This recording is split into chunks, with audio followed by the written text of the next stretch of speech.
partial suit, if it's just ears and tail, whatever somebody creates, that becomes the character, and there's nobody who's there to say that's not correct, because there is no right or wrong.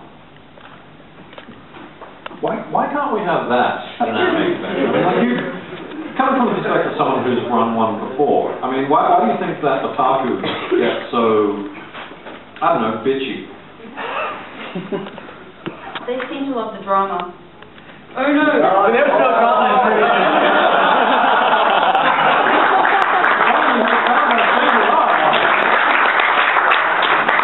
There's always the drama. What about the llamas? We do have a drama llama fursuit. I saw it.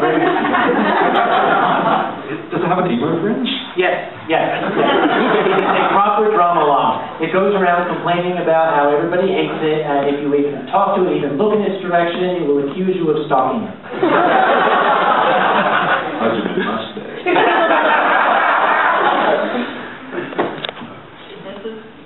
Well, I guess it sounds like a debate of the subtitles for English dubs.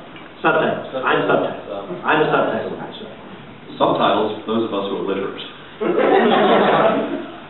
Of course, that's the only person doing the subtitles was literate. Now, sorry, this is a bit of a tangent, and I guess, not quite actually, because if we skip the next main point, which is adult side, we can come back to that later. Art and style of media. With anime fandom, we've got a lot of people that sort of go out and do what you just said. Like, we sort of take anime that's out there and make it our own, or even there are people out there that actually make their own anime, and then it actually gets launched into the mainstream, such as Melty Blood for video games is now available on PlayStation, even though that was originally a fan-produced product. And Access Power Hetalia, which has become, yes, there we go, we've got someone in the front row who's, clutching head. But we even have a number of people that go out and make live-action series of anime, which then, because they put so much production value into it, get picked up and turned into proper TV series in Japan and Korea. Yeah, it's tragic. Does the fur community make any sort of, I guess, other than novels, because I see a lot of novels, particularly as a bookseller, I see a lot of novels coming my way, but does the fur community go out and sort of make any, I guess, animated or video media? Some folk have, and some have been actually very good. Usually it's just, fan stuff. Nobody's really picked it up. Something that furries tend to do more is we've got a very, very strong lean toward community and charity work. The fursuiters will get their costumes and such, go out there and entertain for the most part. I don't know, no Koreans have come by and said, we're going to pay you millions of dollars to do this. Probably because the Koreans just look at us and go, oh, look, lunch. But that's terrible. Are there any Koreans in the audience? Oh, good, I'm safe. The cheat sheet here actually sort of says that for anime, it's the same style over and over again. Big eyes, pointy ears. You missed the small mouth. Big eyes, pointy ears, and everyone is cute. Slow-mo fight scenes with stationary characters, whilst lines go in the background around them. Whereas Furry is the same art style over and over again. It's Disney's Robin Hood, except everyone has six-packs. My dog doesn't have a six-pack, and his pretty muscular. There are dozens of different art styles in furry fandom. Of course, the classic art style, what I call the comic book art style. You take the idealized human figure, you add fur to it, and you've got basically Superman with the six-pack and the bigger and stuff like that. But there are people out there who specialize in what we call the ferals, the four-legged furries. We have some people who like to draw, as close as I can put it, realistic. They try to make photorealistic creatures. Then we have the people who try to make the digitigrade bipeds, which as a scientist just makes my nipples itch. Don't do that, please. Explanation for... the digitigrade foot, which is the typical foot, the hind leg of an animal, which is the jack leg. With the weight is held on the toes. The hind leg of an animal is designed for propulsion. That is not designed to bear weight. So here we have a character which is an upright character with humanoid body, but then they give it these digitigrade legs. And I don't like that. It's a matter of balance. actually... Just from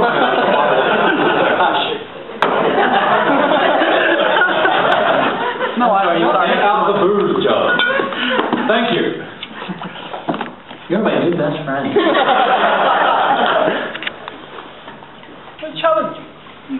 I'm sorry, keep talking, don't mind me. I'm just taking a break. Okay.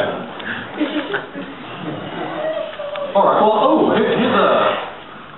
here's a good one. Actually, cat girls. This is something that both cultures clearly have in common. Whereas anime cat girls actually come from the bakemono tradition. Oh no, thank you, not for me. It's not alcoholic enough. I could distill it down for you. Sorry, the bakemono tradition. Oh, I'll have some Black Douglas actually. Bakemono, thanks. Oh, yeah. Shit, How many blocks? So for those of you that obviously aren't weeboos or Japanese speaking, bakemono is it's a traditional Japanese folk monster, and one of these is the bakeneko, which is the cat girl, which is more girl than it is cat. And there are also the kitsune, which are fox fairies, and tanuki, which are raccoon fairies with giant testicles. That's right, and you turn them into drums. And then they play pranks on you and eat all of your ramen. But conversely, the cat girls from a furry perspective would be more cat than girl.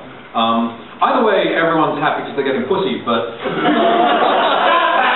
Okay, you know how many times I've heard that one in my career? Thank you. Sorry, go on. I was going to say, like, at what point would you, I guess, sort of draw the line between anime cat girl and furry cat girl?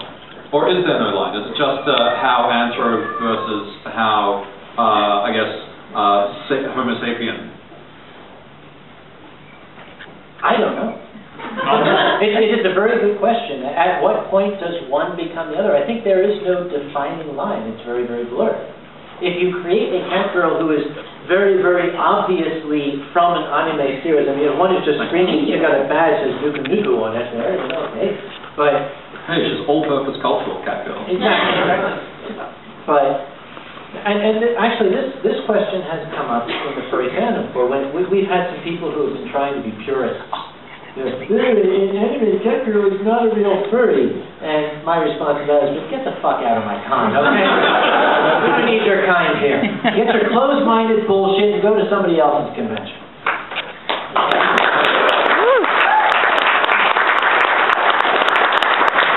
Whereas my standard response is, sorry, no, that's still bestiality. Yes? Actually, sorry, we're almost next. I was going to say, we're sort of... Actually, you hit on an interesting point. I was a guest at ICON. It's a science fiction convention that is held in New York on Long Island. Our ICON is Tasmania's anime convention. Oh, so still ICON. Yeah. Interesting. I wonder if they know about each other. Lawsuit.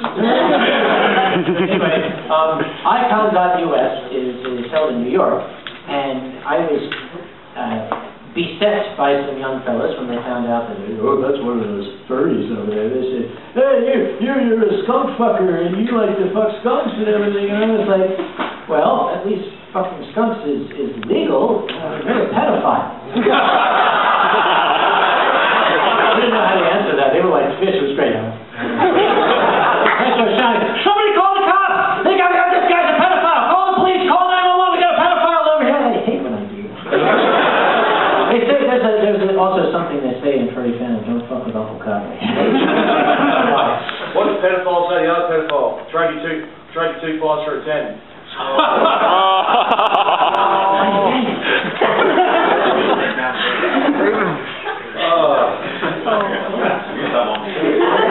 He's good. I like him. Yeah. You should try to go to one of Anthrax shows. Sorry? I'm sorry. Oh, you should go and see Anthrax on stage. Oh, you... I've seen this guy on stage. He's amazing. You perform? Yeah, man. And you're performing this weekend when? Sunday at about 5 o'clock, I think.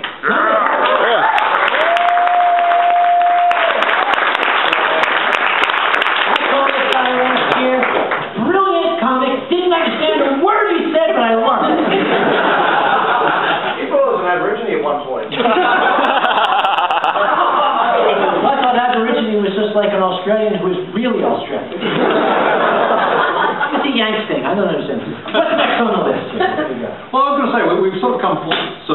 going back to that whole, pedophilia, bestiality, knocking on each other's doors type of thing.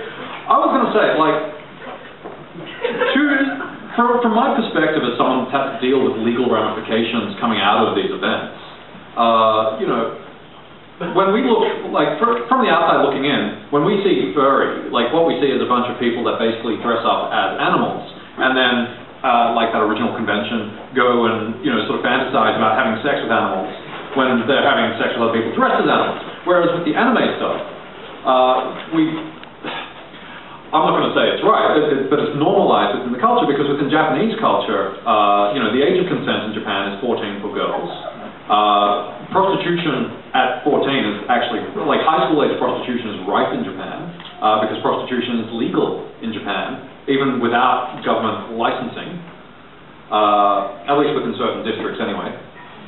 Wait. So basically it's normalized within anime culture to have what in a westernized culture would actually be illegal underage relations.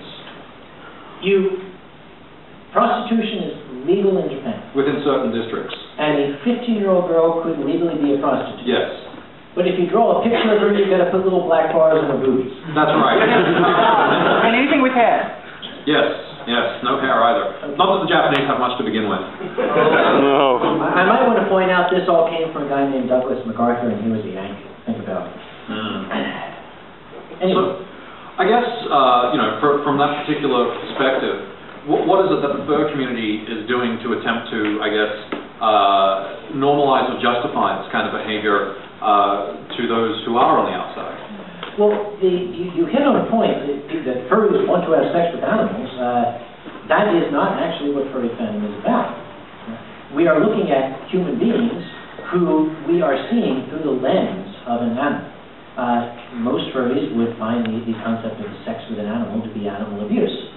Okay, are there some people in furry fandom who want to have sex with animals? Yes. Probably. Are there people who, walk the streets in Melbourne and want to have sex with kangaroos? I don't know. Tell me. Wombats are easier. No. We'll trade notes later. What are furries doing? Basically, we are trying to accentuate positive aspects of the fandom. We try to tell people, we got the adult stuff, we keep it under wraps. We make sure, people who shouldn't be seeing it don't see it. People who don't want to see it don't have to see it. People who want to see it, we're not going to censor it.